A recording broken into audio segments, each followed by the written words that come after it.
A hacker is a person who enjoys the intellectual challenge of creatively overcoming or circumventing limitations.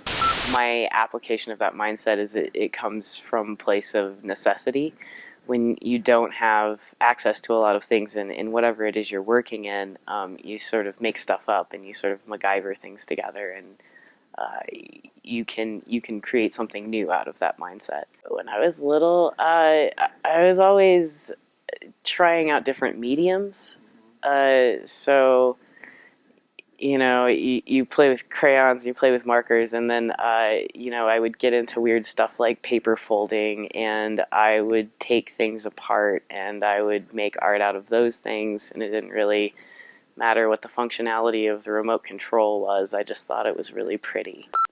I had been interested in electronics because I think that there's a gap in people's understanding of electronics where there's some fear involved, where they don't get into this sort of tinkering, because people are afraid of simple stuff like electricity, and we're sort of raised that way to like stay out of that world, like you can hurt yourself. So I got into that because I wanted people to explore and like really get playful about electronics, because there's so much you can do when you add a little bit of an understanding of electronics and engineering, and then fuse that with art. You just have more avenues to be playful. I started getting involved with the hacker community, and I think that's what really drew me in to start playing in the different aspects of hacking, because there's a lot of different areas of what hacking is. So there's like the open source movement, and there's like playing with hardware like Arduino and stuff that's accessible, so you can sort of easily play with electronics. And then there's also areas of hacking that are like social engineering, where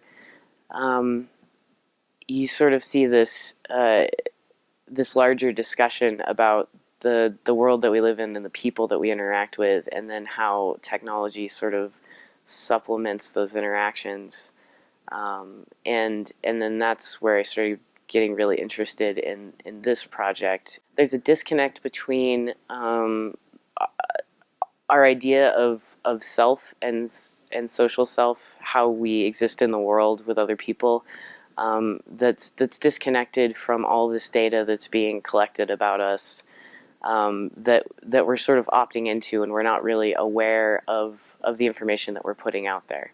And I think that we're not aware of it because we don't have an immediate emotional connection to it. So what I want to show people is I want to give them something that's more human, that they can relate to in a way that they could relate to another person and see this data in a way that makes emotional sense to them. So I think that the Art Museum is a really great place to do something like that, because everything with experiencing art is so much on the emotional level. And I think that it's just walking into the Art Museum, people are sort of primed for that. I sort of just want to poke at people a little bit. Like I want to create a bit of discomfort in what people think is intrusive or not. So if I'm making people at least mildly uncomfortable with what's going on, then I think that I'm getting them to ask some questions. So.